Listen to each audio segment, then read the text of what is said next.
Maximizing the growth of your chapter, part 2. The idea here is to streamline your efforts and reduce any potential stress or chaos. First thing you want to make sure you have ready is the 2 handouts for all of the new guests and new members, the comparison chart and the STN steps to get started. They can be in black and white if you want to save money. That's fine.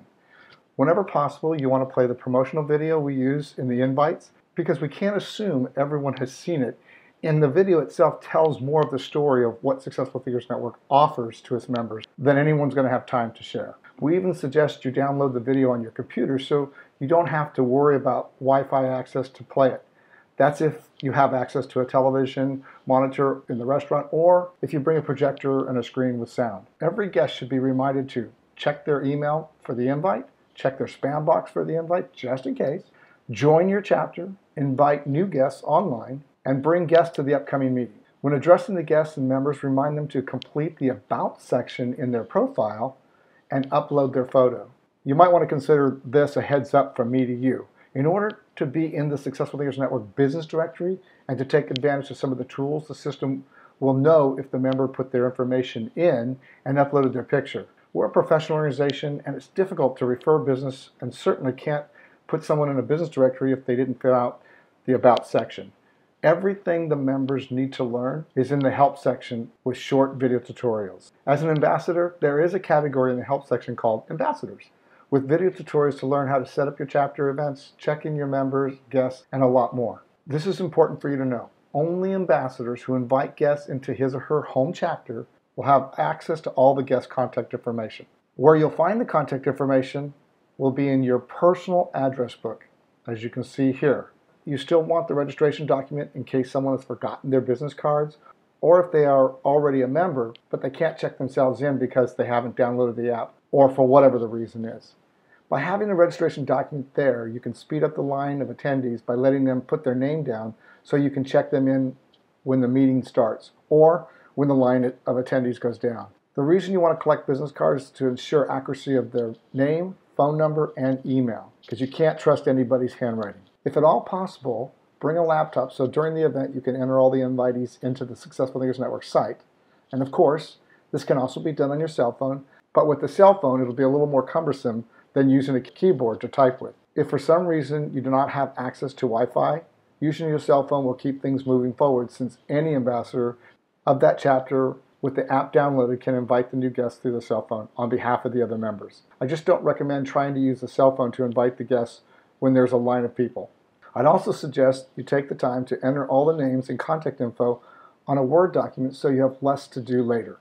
When you get home, and if you've not checked everyone in, you can refer to the Word doc and just copy and paste all the information into the event check-in button for guests. Because you've already entered it onto a Word document, it will only take seconds to copy and paste each of the visiting guests. Plus you'll have the information on your document to copy and paste their email when sending them the follow-up email I'll be addressing in just a moment. At some point during and at the end of the event, remind the guests to check your email, accept the invite, complete your profile, upload your photo, and join your chapter.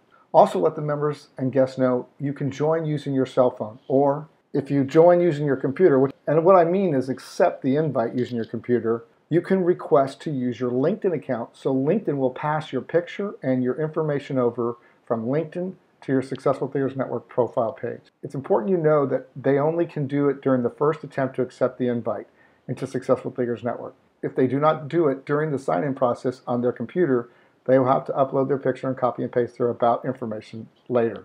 What you're looking at here is the home page on your computer, since some of these options are only available here and not on your cell phone. To help with the chapter's recognition on other social media sites like Facebook, Meetup.com, YouTube, etc., these logos let the members know that they can click on the logos that represent the social media sites they use and join the site that represents your chapter. By the members joining those social media sites, it gives you more ways to reach your members.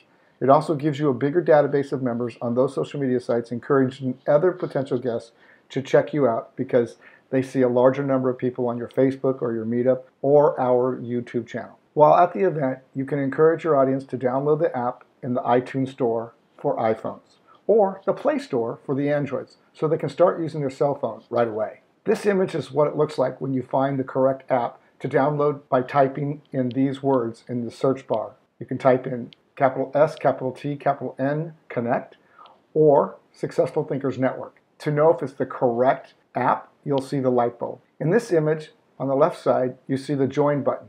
This is how people will join your chapter on their cell phone once they've accepted the invite and downloaded the app. On the right side, the button called Event only works when the member has chosen a chapter as their home chapter and the ambassador has scheduled out the next event so they can check in when they arrive during the correct time of the event. Always make sure you have scheduled out at least 1 week, if not several weeks in advance. This image is showing you exactly what it will look like when you are at the event and it's time to check in. The more people that learn how to do this, the less stress on the chapter ambassador doing the check-in at the door. Make sure you watch the video that shows you how to check guests in. When the event is over, you want to remind everyone to invite more guests next time you meet, but keep inviting them into the system online because of all the perks that come with inviting guests and referring business. When you get home and you have time, and of course the sooner the better, while it is still fresh in the minds of the guests, send them out a separate email and attach the comparison chart and the STN steps to get started, even though you handed them out at the meeting.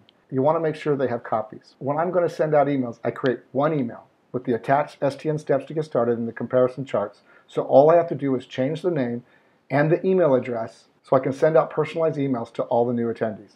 This process takes seconds once you've done a couple of them. We have your back. We have already put together the sample letters that you will find in the download section to help you with what to say to the new attendees in an email.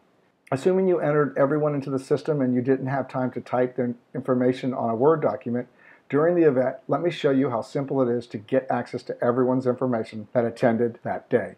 In this image, you're on your personal computer, and you'll click on the button called Events that the red arrow is pointing to. On this image, you can see the red arrow is pointing to the event that happened today, so you can gather the information you need to send out emails. As I said earlier, the only person that will have access to the contact information of the guests will be the ambassador that entered the names in using his or her Successful Thinkers Network account. If you're the lead ambassador and you want access to the contact information, make sure if you don't have time to do the entering yourself, have another ambassador either type the guest name and contact info on a Word doc or have them use your laptop to enter everyone's information into the system. I suggest you have two windows open so that you can see the list of guests and go back and forth to your personal address book to get the email and phone number of the guest.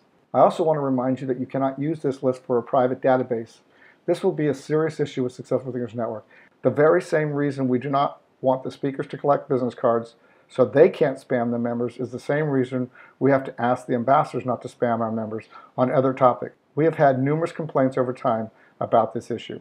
Always remind everyone about the reports they can check out to see the top 10 All-Stars and who they've connected with, and if they want the contact information, all they have to do is ask to connect with the members online to get their contact information. If they'd like to be in the top 10 All-Stars themselves, all they have to do is invite new members and refer business to other members. The final thing to remind the members and guests, the only people that will have access to the attendees of any chapter is the people that attend the chapter event that day. If they did not attend, they will not have access to the past events they did not attend. Obviously, by sharing this information to your guests and members, it will be an encouragement for them to come to your upcoming events, which will help grow your attendance.